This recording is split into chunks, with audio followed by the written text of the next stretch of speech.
सभी भाई बहनों को भाई दूज की बहुत बहुत शुभकामनाएं। भाई दूज का यह पावन पर्व भाई बहनों के स्नेह और उनके प्रेम का अटूट प्रतीक है। कहते हैं इस दिन यमराज अपनी बहन यमुना के घर पधारे थे। यमुना ने श्रद्धा भाव से उनका स्वागत किया, तिलक किया और उनकी आरती उतारी। प्रसन्न होकर यमराज ने वरदान दिया, जो बहन आज के दिन अपने भाई का तिलक कर आदरपूर्वक भोजन कराएगी, उसके भाई की यमलोक में कभी किसी प्रकार का कोई भय नहीं रहेगा। और तभी से ये परंपरा चली आ रही है। भाई दूज पर किया गया तिलक भाई की दीर्घ आयु और रक्षा का प्रतीक है और बहन के लिए यह दिन सौभाग्य व मंगल का प्रतीक माना जाता है। सभी साथी कथा को अंत तक सुने, क्योंकि जो भक्त सच्चे मन से धर्मराज यम का स्मरण करते हैं उसे जीवन में भय और दुख दूर हो जाते हैं। यमराज की कृपा प्राप्त करने के लिए कमेंट में जय धर्मराज अवश्य लिखें। अब प्रारंभ करते हैं भाई दूज व्रत की है दिव्य कथा। यह कथा उस सनातन सत्य की है जहां मनुष्य का सहज प्रेम सृष्टि के कठोरतम नियम मृत्यु पर भी विजय पा लेता है। बहुत पुरानी बात है। युगों के विस्तार में जब मानवता अभी अपने सहज धर्म पर अडिग थी, तब मृत्यु के अधिपति धर्मराज यम को एक गहन संशय ने घेरा। वे वैवस्वत यम, जिनकी दृष्टि में त्रिकाल समाया था, जो कर्मों के लेखा जोखा के निष्पक्ष निर्णायक थे, वे मृत्यु महिमा यानी पृथ्वी के मायावी बंधन को समझने का प्रयास कर रहे थे। उन्होंने देखा था कि मनुष्य धन, यश और शक्ति के लिए लड़ता है, पर जब विपदा आती है तो वह सबसे पहले उस अदृश्य डोर को थामता है जिसे प्रेम कहते हैं। क्या यह मोह है या कोई वास्तविक शक्ति? यमराज अपने भैंसे पर आरूढ़ अनंत मार्गों से होते हुए अंततः एक निर्णय पर पहुंचे।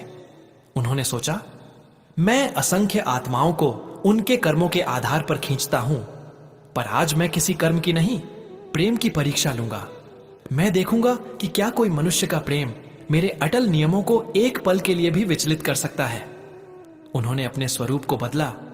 वे विकराल काल पुरुष के स्थान पर एक वृद्ध, थके हारे और गहन गांव का नाम था धर्मपुर, जहां गंगा नदी की पवित्र धारा सदियों से बहती थी। इसी गांव में एक छोटा सा मिट्टी का घर था, जिसमें रुक्मिणी बहन और उसका छोटा भाई गोपाल रहते थे। उनका जीवन सरल था, पर प्रेम और संतोष से भरा हुआ। परंतु नियति ने हाल ही में उस घर के सारे उजाले छीन लिए थे। गोपाल को एक ऐसी भयंकर ज्वर ने घेर लिया था जो किसी औषधि से नियंत्रित नहीं हो रहा था। दिन बीतते गए और गोपाल का शरीर तिनके सा कमजोर होता गया। रुक्मिणी, आह, उस बहन की दशा का वर्णन करना असंभव है। उसकी आंखें ऐसी थीं मानो वे लगातार 7 रात और 7 दिन से जल रही हों। नींद उसके पास फटकती भी नहीं थी। उसका हर श्वास गोपाल के लिए मांगा गया जीवनदान था। वह केवल 18 वर्ष की थी, पर उसके कंधों पर पूरे ब्रह्मांड का भार था। वह रात रात भर जागती, कभी ठंडे जल की पट्टी माथे पर रखती, कभी तुलसी का पत्र पीसकर पिलाती और लगातार अपनी विह्वल आंखों से गोपाल के मुख को निहारती रहती। गोपाल, मेरे भैया, आंखें खोल दे मेरे लाल, तू ऐसे हार नहीं मान सकता। उसकी फुसफुसाहट प्रार्थना और करुण क्रंदन का मिश्रण थी। सबसे बड़ी पीड़ा यह थी कि कुछ ही दिन पहले भाई दूज का पावन पर्व बीत चुका था। जब सारी दुनिया अपने भाइयों के लिए लंबी उम्र के व्रत रख रही थी, तब रुक्मिणी केवल अपने भाई के माथे से पहुंचती हुई पसीने की बूंदों को देखकर रोई थी। वह बार बार अपनी साड़ी के कोने को खोलती, जिसमें उसने भाई दूज के लिए विशेष रूप से बनाई गई एक छोटी सी मिठाई खाजा छिपा रखी थी। उसने संकल्प लिया था, जब तक गोपाल यह मिठाई अपने हाथों से खाकर मुझे आशीर्वाद नहीं देगा, तब तक मैं इस व्रत को अधूरा ही मानूंगी। वह मिठाई अब केवल आशा का अंतिम प्रतीक थी। उधर मृत्युलोक में यमराज ने उस घर को खोज लिया था। गोपाल का समय समाप्त हो चुका था। शास्त्रों के अनुसार उसके जीवन की अंतिम घड़ी आ चुकी थी। यमराज तपस्वी के वेश में उस घर के द्वार पर आकर खड़े हो गए। बाहर घोर अमावस्या जैसी रात थी। हवा एकदम शांत थी, मानो सृष्टि ने भी अंतिम श्वास लेने वाले की वेदना सुन ली हो। भीतर केवल मिट्टी के दिए की पीली रोशनी थी, जो रुक्मिणी के सूखे आंसुओं से भरे चेहरे पर पड़ रही थी। यमराज ने द्वार पर दस्तक दी। यह दस्तक साधारण नहीं थी। यह ब्रह्मांड में गूंजती हुई नियति की अंतिम घोषणा थी। रुक्मिणी चौंक उठी। इतनी रात गए कौन आया होगा? क्या कोई वैद्य या कोई साधु जिसे ईश्वर ने भेजा हो। वह धीरे से उठी। उसके पैर लड़खड़ा रहे थे, पर अतिथि सेवा का सनातन धर्म उसे उठने पर मजबूर कर रहा था। कौन है? रुक्मिणी ने धीमी रुंधी हुई आवाज में पूछा। बेटी। तपस्वी रूपी यमराज की आवाज अत्यंत गंभीर, शांत और गहराई से भरी हुई थी। मैं एक थका हुआ यात्री हूं, कई दिनों से भूखा हूं और रात बिताने के लिए आश्रय चाहता हूं। रुक्मिणी ने बिना एक भी क्षण गंवाए द्वार खोल दिया। उसने देखा, एक कहा, आइए बाबा, यह तो भगवान का घर है, यह तो हम अभागों की कुटिया है, पर यहां किसी अतिथि को भूखा नहीं लौटाया जाता। यमराज, जो अब तक केवल काल और गणित के नियमों से परिचित थे, वे रुक्मिणी के चेहरे पर फैली उस निस्वार्थ भावना को देखकर पहली बार ठिठके। उस स्त्री को अपने भाई की मृत्यु सामने दिखाई दे रही थी, फिर भी उसके मन में अतिथि धर्म पहले था। यमराज भीतर आए। उनकी दृष्टि सीधे गोपाल पर गई, जिसका देह अब लगभग प्राणहीन हो चुका था। यमराज जानते थे कि अब केवल कुछ ही क्षण शेष हैं। उनके हाथ में मृत्यु की अदृश्य डोर थी, जिसे बस खींचना बाकी था। यमराज अपने आसन पर बैठ गए और उन्होंने रुक्मिणी से कहा, मुझे जल चाहिए बेटी, यात्रा बहुत लंबी रही है। रुक्मिणी ने जल दिया। यमराज ने जल पिया, पर उनकी आत्मा बेचैन थी। उन्हें लगा जैसे वे एक पावन यज्ञशाला को अपवित्र करने आए हैं। वे चाहते थे कि यह स्त्री उन्हें पहचाने, उनसे लड़े, अपने भाई के लिए याचना करे, पर यह स्त्री तो उन्हें सेवा दे रही थी। रुक्मिणी ने देखा कि साधु बाबा बहुत थके हुए हैं और भले ही वह स्वयं उपवास में थी, उसने सोचा कि अतिथि देव को भोजन कराना उसका परम धर्म है। बाबा, रुक्मिणी ने धीरे से कहा, क्या आप कुछ ग्रहण करेंगे? मैं बहुत साधारण भोजन बनाती हूं, पर आप उसे स्वीकार करें, यही मेरी प्रार्थना है। यमराज ने मना करना चाहा। उन्हें तो आत्मा को ले जाना था, भोजन नहीं करना था। पर तभी रुक्मिणी गोपाल के पास गई। उसने उसके माथे को छुआ, जो बर्फ सा ठंडा हो चुका था। उसकी आंखों से फिर आंसू बह निकले। यह अंतिम समय है, रुक्मिणी ने पहचान लिया। उसने तेजी से अपनी साड़ी के पल्लू में छिपी वह छोटी सी खाजा मिठाई निकाली। यह वह मिठाई थी जिसे वह भाई दूज के लिए लाई थी, जो अब तक गोपाल की प्रतीक्षा कर रही थी। वह तेजी से रसोई में गई और एक छोटी सी थाली में थोड़ी हल्दी और चावल लेकर आई। वह यमराज के सामने झुकी। यमराज ने पूछा, क्या कर रही हो बेटी? रुक्मिणी ने अपनी रुंधी हुई आवाज में पर दृढ़ता से कहा, बाबा, सनातन धर्म कहता है कि अतिथि भगवान का रूप होता है। आप इतनी दूर से चलकर आए हैं, आप मेरे घर के द्वार पर हैं, यह मेरा सौभाग्य है। आज मैं आपको बिना तिलक लगाए और बिना मुख मीठा कराए भोजन नहीं करने दूंगी। यह सुनकर यमराज को लगा कि वे एक भयंकर धर्म संकट में फंस गए हैं। वे काल के नियामक हैं, पर वे भी अतिथि धर्म के बंधन में बंधे थे। रुक्मिणी ने अपनी कांपती उंगलियों से हल्दी का लेप उठाया और उस तपस्वी के माथे पर, जहां भयंकर तेज छिपा था, श्रद्धा पूर्वक तिलक लगा दिया।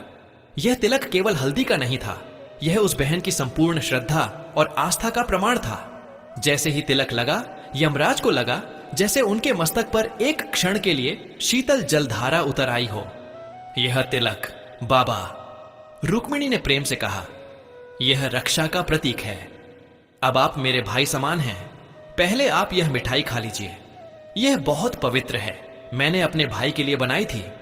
रुक्मिणी ने अपनी आंखों में भरे हुए आंसुओं को छिपाते हुए वह मिठाई यमराज के सामने रख दी।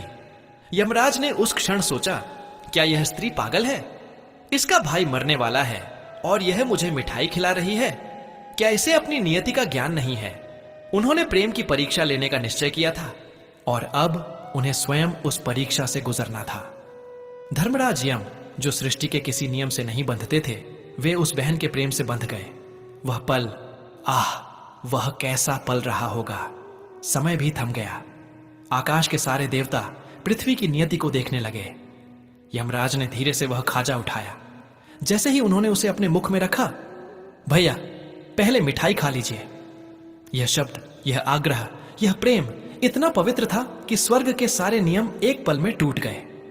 यमराज को लगा जैसे उनके भीतर की सारी कठोरता पिघल गई हो। यह केवल चीनी या घी का स्वाद नहीं था, यह था प्रेम का अमृत। यह था बहन के निस्वार्थ त्याग का महाव्रत। जैसे ही वह टुकड़ा उनके कंठ से नीचे उतरा, यमराज के हाथों में जो मृत्यु की डोरी थी वह अचानक ढीली पड़ गई। वह डोरी जो जन्म से लेकर मृत्यु तक हर आत्मा के कर्मों से बंधी रहती है, वह डोरी उस बहन के प्रेम के कारण, उस तिलक के पवित्रता के कारण और उस मिठाई के स्नेह के कारण असहनीय रूप से गर्म होकर टूट गई। जैसे ही डोरी टूटी, यमराज का तपस्वी वेश भंग होने लगा। उनका तेज जो उन्होंने छिपा रखा था अब कमरे में फैलने लगा। रुक्मिणी भयभीत होकर पीछे हट गई। उसे समझ नहीं आ रहा था कि क्या हो रहा है। कौन है आप? कौन है आप बाबा? रुक्मिणी की आवाज में आतंक भर गया। यमराज ने अपनी आंखें खोली। उनकी आंखें अब काल पुरुष की थीं, जिनमें ब्रह्मांड की सारी शक्ति समाई हुई थी। पुत्री रुक्मिणी, यमराज ने गरजती हुई पर ममता से भरी हुई आवाज में कहा, मैं यम हूं, मैं काल हूं, मैं तुम्हारा भाई गोपाल की आत्मा को लेने आया था। रुक्मिणी के पैरों के नीचे से जमीन खिसक गई। वह चीखना चाहती थी पर उसके कंठ से कोई आवाज नहीं निकली। वह बस अपने भाई की ओर भागी। नहीं नहीं, मेरे भैया को मत ले जाओ, मैं तुम्हें जाने नहीं दूंगी। मैंने तुम्हें तिलक लगाया है, मैंने तुम्हें भोजन दिया है, तुम अतिथि देव हो, तुम मेरे नियम तोड़ नहीं सकते। रुक्मिणी की आंखें अब क्रोध और गहन प्रेम से भरी थीं। उसने यमराज के सामने हाथ जोड़ लिए और घुटनों पर गिरकर रोने लगी। यमराज, मेरे धर्मराज, मैं जानती हूं कि मेरा भाई पापी नहीं है, पर अगर उसके कर्मों का समय पूरा हो गया है तो मेरे प्रेम को ही उसका कर्म मान लो। मैंने भाई दूज का व्रत अधूरा छोड़ दिया था, पर यह मिठाई, यह तिलक, यह मेरी प्रतिज्ञा है। अगर भाई दूज का प्रेम इस धरती पर सत्य है तो मेरे भाई को और जीवन दो। यमराज ने देखा उस बहन के आंसुओं में इतनी शुद्धता, इतना आग्रह था कि वह स्वयं एक क्षण के लिए विचलित हो गए। वे केवल नियम नहीं थे, वे धर्म के पालक भी थे। यमराज ने अपने भीतर झांका। वे स्वयं इस घटना से स्तब्ध थे। उन्होंने कहा, पुत्री, मैंने आज तक लाखों आत्माओं को उनके शरीर से निकाला है। मेरे नियम शाश्वत हैं, पर तुमने अनजाने में मुझे अतिथि मानकर, मुझे तिलक लगाकर मुझे इतना पावन कर दिया कि मृत्यु की डोरी स्वयं ही टूट गई। उनकी आवाज अब कोमल हो चुकी थी। आज मैंने जाना रुक्मिणी कि मनुष्यों का प्रेम, विशेष रूप से बहन का निष्काम प्रेम, मेरे नियमों से भी बड़ा है। मेरा विधान, काल का चक्र, सब कुछ तुम्हारे इस अतिथि धर्म के सामने छोटा पड़ गया। मैंने तुम्हें भोजन ग्रहण किया है, अब मैं तुम्हारा अतिथि हूं, और अतिथि अपनी गृहिणी के घर से दुख लेकर नहीं जाएगा। तुमने मुझे भाई माना है, और एक भाई अपनी बहन की रक्षा अवश्य करेगा। यमराज ने अपना हाथ गोपाल के सिर पर रखा। वह हाथ जो क्षण भर पहले मृत्यु का कारण बनने वाला था, अब जीवन का अमृत बरसाने लगा। पूरा कमरा दैवीय ऊर्जा से भर गया। यमराज ने शांति से कहा, गोपाल के जीवन के दिन पूरे हो चुके थे, पर तुम्हारी श्रद्धा और तुम्हारे प्रेम ने उसे नया जीवन प्रदान किया है। जाओ पुत्री, अपने भाई को उठाओ। यह वरदान है, यह जीवन अब तुम्हारे प्रेम का फल है। जैसे ही यमराज ने यह कहा, गोपाल ने अपनी आंखें खोली। उसकी ज्वर उतर चुकी थी। वह एकदम सामान्य था, मानो कुछ हुआ ही ना हो। वह रुक्मिणी को देखकर मुस्कुराया। दीदी, तुम इतनी रो क्यों रही हो? यह बाबा कौन है? रुक्मिणी की आवाज अब भी कांप रही थी। वह तेजी से गोपाल के पास भागी, उसे गले लगा लिया और फूट फूट कर रोने लगी। ये आंसू दुख के नहीं, अपितु अथाह संतोष और मुक्ति के थे।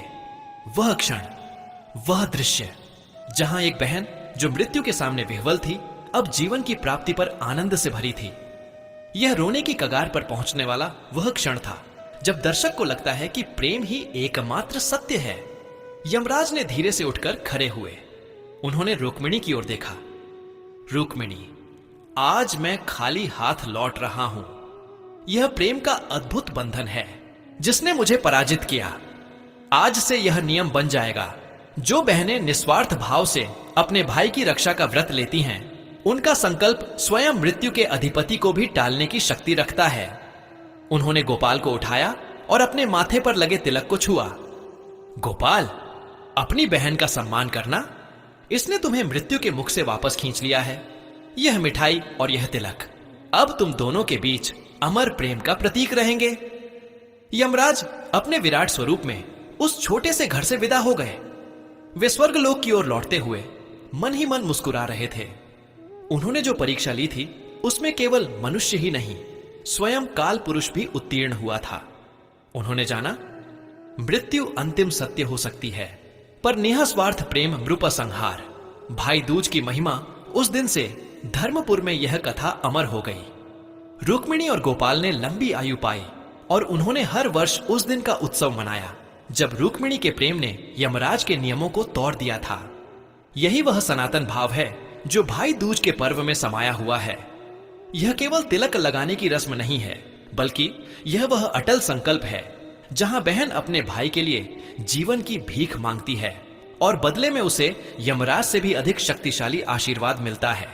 जब तक सृष्टि रहेगी, रुक्मिणी का यह निस्वार्थ प्रेम मानवता को यह सिखाता रहेगा कि विश्वास और सेवा का मार्ग कठोरतम नियति को भी बदल सकता है। प्रिय साथियों, इस वीडियो में भाई दूज की पावन व्रत कथा यहीं पर समाप्त होती है।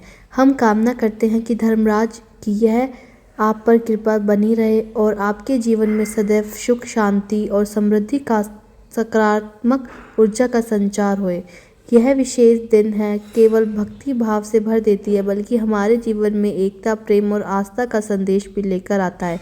भाई दूज का यह व्रत कथा को सुनने से हृदय से धन्यवाद। कृपया अपने विचारों और अनुभव को कमेंट बॉक्स में लिखें और हमारी वीडियो को लाइक करें, कमेंट करें, शेयर करें। धन्यवाद।